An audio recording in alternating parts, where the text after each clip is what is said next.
तो हम लोग बात कर रहे थे बायोसवर्ड के नियम का अनुप्रयोग। बायोसवर्ड का हम लोगों ने फार्मूला देखा था। अच्छा, बायोसवर्ड का फार्मूला में हम लोगों ने निकाला था डेल्टा V बराबर μ0/4 I into dl sine theta बटे r स्क्वायर। बायोसवर्ड के फार्मूले से हम लोग जब ये निकाल चुके थे। अच्छा, यहाँ डेल्टा V था कि V था? V था। थोड़े से के लिए चलो, ये बायोसवर्ड के नियम से हम लोगों ने जब निकाला था तो उसके बाद से एक पॉइंट आपको बताया था कि अगर मान लीजिए कोई एक सरल रेखा में अगर कोई चालक हो तो उसके वजह से उससे r दूरी पर किसी बिंदु P पर वैद्युत चुंबकीय क्षेत्र की तीव्रता के बारे में हम बात कर रहे थे। तो सरल रेखी में हम लोगों ने B निकाल लिया। दूसरा हम लोग कल पढ़ रहे थे कि अगर मान लीजिए एक धारावाही कुंडली हो, जो वृत्ताकार कुंडली हो, तो धारावाही एक वृत्ताकार कुंडली के बारे में हम लोग बात किए थे। तो इसका भी हम लोग फॉर्मूला निकाले थे। आपको शायद याद नहीं होगा, जरा ध्यान दीजिएगा। अगर वृत्ताकार कुंडली के केंद्र से कुछ दूरी पर चुंबकीय क्षेत्र की गणना करनी थी तो हम किए क्या थे, μ0/4 I into 2 I into a square plus s square power 3/2। ये लेकिन ये कब का था, जब आप अगर मान लीजिए एक धारावाहिक कुंडली ले रहे हैं, केंद्र से कुछ दूरी पर होगा। अगर केंद्र से इसके दूरी पर होगा तो क्या होगा, आपने यहाँ पर V निकाल लिया था, लेकिन हमने कहा नहीं, ये दूरी घटा ये दूरी घटाते यहाँ आ जाओ। यार जब दूरी ही नहीं रहेगा तो पूरा और 0 मानना पड़ेगा। जब दूरी ही नहीं रहेगा, जब केंद्र पर हमको निकालना हो भी, जब केंद्र पर निकालना हो भी, तो हमने क्या किया था, बड़े आसानी से x के जगह पर 0 रख दिया था। तो μ0/4 और क्या था 2 into I into a square बटे a स्क्वायर। चूंकि 0 रख दिया है तो दिखाना क्या है, छोड़ दीजिए सीधे 3/2 हो जाएगा, 2 से 2 कैंसिल हो गया। अब यहाँ 1 ही हो जाएगा। तो आप इसको भी काटा देंगे तो आपका आ जाएगा, आपका आया था V बराबर μ0/4 2 I बटे a। यही आया था आपको। लेकिन क्या हम आपसे पूछना चाहते हैं कि अगर परीक्षा में आपसे पूछ दे कि एक वृत्ताकार धारावाहिक कुंडली है, तो वृत्ताकार धारावाहिक कुंडली के केंद्र पर चुंबकीय क्षेत्र की गणना करिए, तो क्या आप ऐसे ही करेंगे कि खूब बड़े से फिगर बनाएंगे, बनाने के बाद पहले उसका निकालेंगे और निकालने के बाद तब आप x बराबर 0 रख करके तब लाएंगे, तो बहुत लंबा प्रोसेस हो जाएगा। तो अगर मान लीजिए कि सिर्फ केवल केंद्र में पूछेगा तो इतना बड़ा झाम ताम करने से बढ़िया है आपको हम एक छोटा मेथड बताने जा रहे हैं, मतलब इजी मेथड बताने जा रहे हैं। आप डायरेक्टली उसी से निकाल दीजिएगा तो उसके केंद्र पर निकल जाएगा। तो कैसे निकलेगा उस बात को जरा समझने का प्रयास करिएगा कि कैसे आप डायरेक्टली उस धारावाहिक कुंडली के केंद्र पर चुंबकीय क्षेत्र की गणना करना होगा। तो अब इतना लंबा मेथड मत लगाइएगा। हाँ, लेकिन एक बताओ रहा, अगर आपसे केंद्र पर न पूछ करके उससे r दूरी पर या s दूरी पर किसी बिंदु P पर अगर चुंबकीय क्षेत्र की गणना करनी है तो आप इसी मेथड को लगाएंगे और कोई मेथड आप नहीं लगाएंगे। इस बात को बड़ी बात समझ लीजिए, जान लीजिए। तो अब हम क्या करने जा रहे हैं, अब आपको हम इसको जो है कि शार्ट मेथड से आसान मेथड से बताने जा रहे हैं, जो डायरेक्टली आप केंद्र पर निकाल लेंगे। तो हम बात कर रहे हैं वो छोटा मेथड कौन सा है भैया, वो क्या है, जो हम आपको इजी मेथड बताने वाले हैं। तो ध्यान दीजिएगा, सब लोग ध्यान सुनेंगे। भाषा आप लोग किताब से लिख लीजिएगा, बाकी जितना भी है चीज न्यूमेरिकल टाइप का या जो भी थ्योरेटिकल टाइप का है वो मैं सारा कुछ बताता जाऊँगा। देखिए बात यह है कि वो जो अभी ऐसे वृत्त था ना, हम उसको ऐसे पूरा सर्कल मान लेंगे। आप सबको पता है कि अगर मान लीजिए कोई सेंटर होगा, जैसे वृत्ताकार धारावाहिक धारावाही वृत्ताकार मैं बता दूं, इधर पूछ देगा परीक्षा में, वृत्ताकार धारावाही कुंडली एक केंद्र पर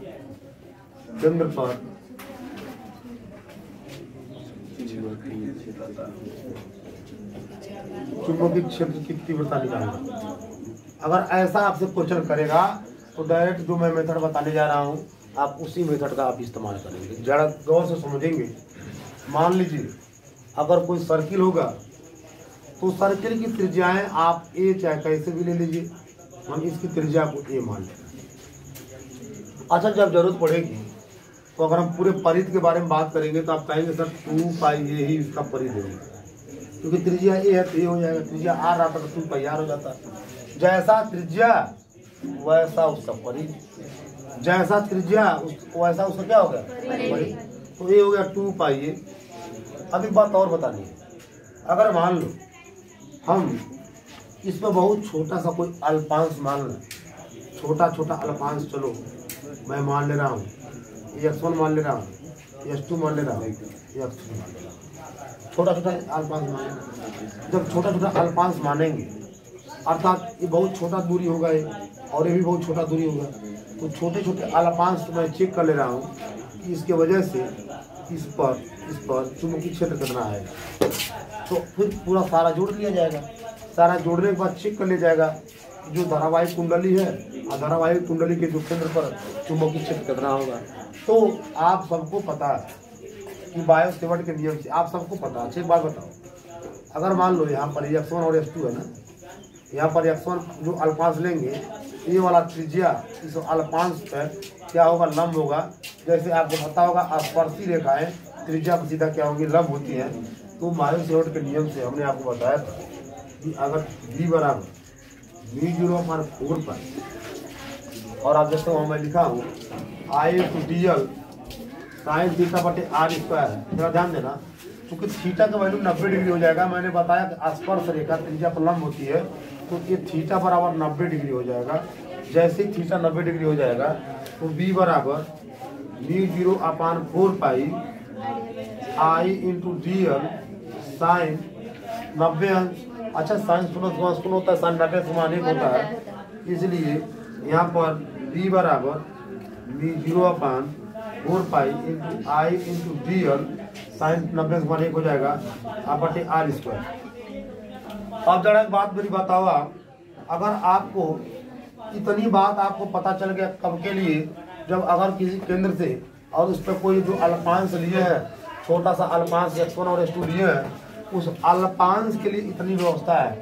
तो अब एक मुझे बात बताइए, अगर मान लीजिए यह जो अल्पांश छोटा सा लिए हैं, छोटा सा, तो हम इसको कहेंगे कि तो ये थोड़ा सा अल्पांश लेंगे, थोड़ा सा अल्पांश लेंगे तो थोड़ा सा जगह होगा, तो μ0/4 पाई आई इंटू डी एल बटे आर स्क्वायर। अब इस डी एल के जगह पे मैं ये लिखने जा रहा हूँ, ये छोटा अल्पांश x1 और x2।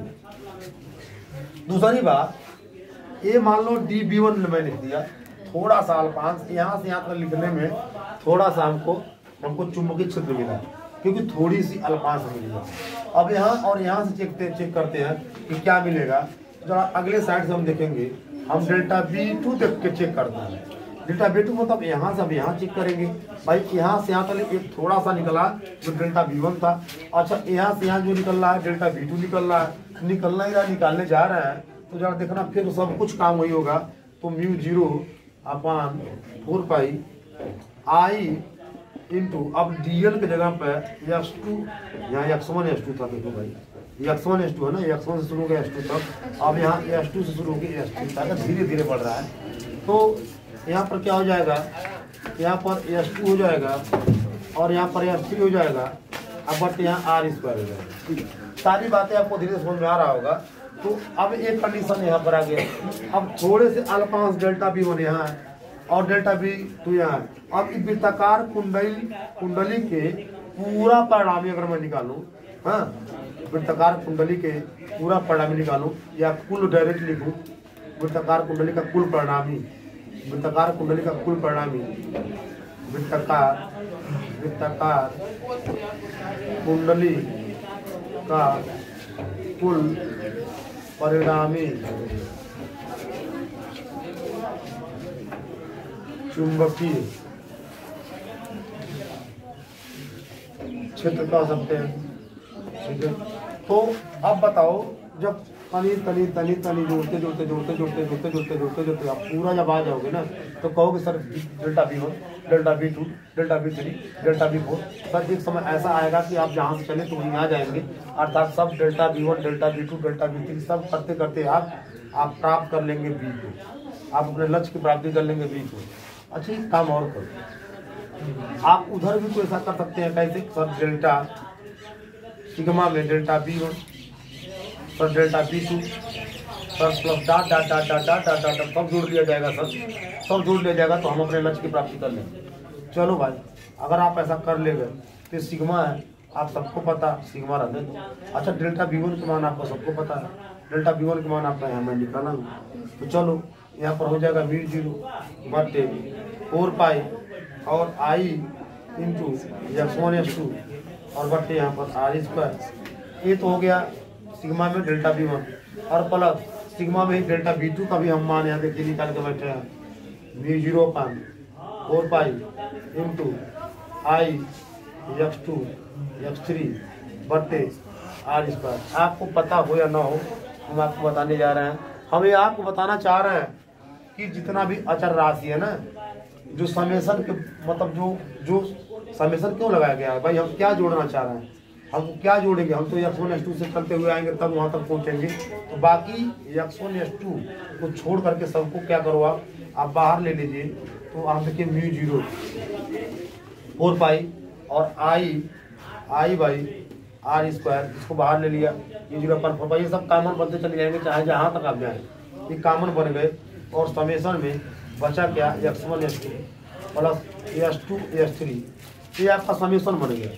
अब जरा देखिए ध्यान से, अब जरा ध्यान से देखिए अब क्या होगा, जरा ध्यान दीजिए। अब बस बिल्कुल लक्ष्य के करीब पहुंचने वाले हैं आप। ठीक है, ये बच्चे हैं, थोड़ा सा कोचिंग कहीं को चलता है तो थोड़ा सा आने जाने में दिक्कतें होती है लोगों को। फिलहाल मैं आपके लिए मेहनत कर रहा हूँ। I बाई r², देखिए सिग्मा x1 x2 s3 ऐसे आप जोड़ते एक एक कदम चलते, यहाँ से एक एक कदम चलते चलते आपका अंतिम पड़ाव आपका यहाँ तक आ जाएगा। आप एक एक कदम चलते चलते यहाँ आ जाएंगे। कहाँ आ गए? कहेंगे सर हम आपसे पूछना कहाँ तक ले घूमे, कहोगे सर अरे पूरा एक चक्कर लगा दिए। कहेंगे नहीं नहीं बताओ, आप फिजिक्स की भाषा में बताओ, मैथ की भाषा में बताओ। कहोगे सर हम एक चक्कर लगा दिए, सर 1 2 पाई ये लगा दिए। सर पूरा घूमे तो 2 पाई हमने प्राप्त कर लिया एक चक्कर लगाने में, तो हमने परिधि के बराबर सर दूरी तय कर लिया। तो ठीक है भाई, जब आप इतना बात हमें बता देंगे कि एक परिधि के बराबर आपने दूरी तय कर लिया तो बहुत अच्छी बात है। आप सब कुछ बता दिए तो बस 2 पाई आप रख दीजिए। 2 पाई आपने रख दिया, कोई प्रॉब्लम नहीं, कोई दिक्कत नहीं। अब एक बात मुझे बताइए, जब सारा बात हो गया तो यहाँ b बराबर μ0 4 पाई, जरा ध्यान दीजिएगा। अब जो है कंडीशन क्या है, यहाँ पर कंडीशन क्या था भाई, यहाँ पर a² था, यहाँ पर a² था तो हमने उसको चेंज नहीं किया था, हम कर दे रहे हैं। कोई क्योंकि वृत्त की त्रिज्या हम स्मॉल r लिए हैं, स्मॉल a लिए है, r नहीं लिया है, तो थोड़ा इसको चेंज भी कर दीजिएगा। आप समझदार हो, जब त्रिज्या स्मॉल r लेंगे तो r रहेगा, क्योंकि वहाँ पर हम बाय सोड में r लिए थे इसलिए r था। यहाँ वृत्त की त्रिज्या स्मॉल a है तो a ले लिए हैं। तो अब जरा देखिए, अब आपको बहुत अच्छे से पता है कि इस a से इस a को कैंसिल कर देंगे तो यहाँ पर I होगा, यहाँ पर 2 पाई होगा, अब बटे यहाँ a होगा। हमको पता है नीचे नहीं दिखाई देगा, इसलिए थोड़ा सा अब आपको मैं यहाँ बताने जा रहा हूँ। आप समझदार हैं, समझ जाएंगे। अब μ0 अपान 4 पाई, जरा ध्यान दीजिएगा, जरा उधर भी ध्यान दीजिएगा। यहाँ 2 पाई पहले लिख दे रहा हूँ, 2 पाई पहले लिख दिया, पाई सही बना नहीं, बटे I है। अब आइए कुल मिला जुला करके आप अपने लक्ष्य की प्राप्ति कर लिए। ठीक है, हमने कहा था कि एक वृत्ताकार धारावाही अगर कुंडली है तो उस कुंडली के केंद्र पर अगर आपको चुंबकीय क्षेत्र की तीव्रता की गणना करनी है तो आप इतना लगा के आना, न पोथी पत्रा मत लिखना। पोथी पत्रा लिखने का तब जरूरत होगी जब आपसे कह देगा कि बाय-सोवर्ट के नियम से हाँ एक वृत्ताकार धारावाही कुंडली है तो कुंडली के केंद्र से उसके अच्छी स्थिति में किसी बिंदु पर अगर आपको चुंबकीय क्षेत्र की तीव्रता गणना करनी है तब तो आप इसके पहले वाला जो मैं मेथड बताया था वो लगाइएगा। अगर डायरेक्टली कह दे रहा एक वृत्ताकार धारावाहिक कुंडली है, आप वृत्ताकार धारावाहिक कुंडली के केंद्र पर चुंबकीय क्षेत्र की तीव्रता गणना करनी है तो मेरे भाई आपको यही यूज करना है, बाकी कोई और यूज मत करिएगा।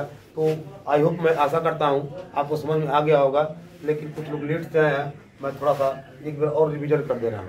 देखिए, मान लिया जाए एक समान ए त्रिज्या का एक वृत्ताकार धारावाहिक कुंडली है, हाँ, जो ए त्रिज्या का है। हमने क्या किया, इस वृत्ताकार वृत्त के परिधि पर हमने x1 x2 x3 हमने क्या किया, अल्पांश लिया, छोटा सा अवयव लिया, छोटा सा खंड लिया। ये भाषा में बोल रहा हूँ, भाषा लिख भी सकते हैं, कोई दिक्कत नहीं है। अब मैंने क्या किया, मैंने इस पर x1 और x2 की वजह से, x1 और x2 की वजह से, या एक भाषा आप लिख देंगे x1 और x2 के छोटे अल्पांश के वजह से, या x1 और x2 के छोटे अल्पांश की वजह से, या अल्पांश से किसी बिंदु B पर चुंबकीय क्षेत्र की तीव्रता डेल्टा B1 बराबर, तो आप ये लिख देंगे, क्योंकि अल्पांश दिखा देंगे, अल्पांश से x1 x2 के लिए अल्पांश, या क्या लिखेंगे, यात्री की मैं बता दे रहा हूँ, अल्पांश x1 x2 के लिए केंद्र पर चुंबकीय क्षेत्र की तीव्रता डेल्टा B1 बराबर इतना। फिर आप क्या करेंगे, अगले में अल्पांश x2 तथा x3 के लिए, तो यहाँ पर आप भाषा डाल देंगे अल्पांश x2 तथा x3 के लिए। चलो ठीक है, ऊपर है, अच्छा ठीक है। अल्पांश x2 तथा x3 के लिए तो आप यहाँ चुंबकीय डेल्टा B निकाल लेंगे। अब बताइए, थोड़े से अल्पांश के लिए चुंबकीय क्षेत्र केंद्र पर डेल्टा B1 है, अच्छा थोड़े से ही अल्पांश के लिए, इतना अल्पांश के लिए डेल्टा B2 है। ऐसे बहुत सारे अल्पांश होंगे ना इस क्रम में जाने पर। तो मैंने क्या किया, अतः वृत्ताकार कुंडली का कुल परिणामी चुंबकीय क्षेत्र पूरा टोटल हम घूमेंगे, तो हमने मान लिया कि भाई टोटल B ही तो आएगा। सारे को ऐड कर दिया हूँ, जितना तक ले आएगा डाटा मैंने कर दिया, अनंत मत करिएगा क्योंकि इसका कहीं है। बाकी सारे सिस्टम जो देखिए, यहाँ डेल्टा B1 का मान आप हम यही से लिख दिए। यहाँ पर बायोसिवर्ट का नियम हमने लगाया था, ये बायोसिवर्ट का नियम है, उसी में तो ही हमने इस बात को रखा है। और डेल्टा B1 और डेल्टा B2 का मान, डेल्टा B1 और डेल्टा B2 का मान मैंने यहाँ रख दिया है। इसमें क्या है भाई, ये μ0/4 पाई I/r², μ0/4 पाई I/r² सब में मिलता जाएगा। तो मैंने क्या किया, उसको कॉमन ले लिया। देखिए कॉमन ले लिया, समेशन में क्या होगा, सिग्मा के अंदर केवल x1 x2 होगा, अब प्लस x2 x3 होगा, प्लस x3 x4 होगा, प्लस x4 x5 होगा, प्लस ऐसे बहुत दूर जाएगा, लेकिन कहाँ तो जाएगा, आते आते समय ऐसा यहाँ आप आ जाएंगे। तो अब ऐसे डाट यहाँ डाट है, ये डाट है, मतलब सब कुछ जोड़ने के बाद आपको एक परिधि की ही बराबर दूरी तय करना पड़ेगा। अब जहाँ तक जाएंगे, इसे 2 पाई मैंने लिख दिया और फिर मैंने यहाँ से कैंसिल कर दिया। तो याद करिए जो हम कल सिद्ध किए थे कि फार्मूला, आज वही फार्मूला यहाँ आ गया। तो इससे प्रमाणित होता है कि छोटे से अल्पांश के लिए आप कर लेंगे, ठीक है। तो अब जो है कि कुछ वीडियो इसमें कट आउट रहे होंगे, दिखाई नहीं दे रहे होंगे, घबराइए मत, अगला वीडियो हम लेके आएंगे ताकि उसमें कोई गड़बड़ी ना हो, ठीक है। Bye, thank you.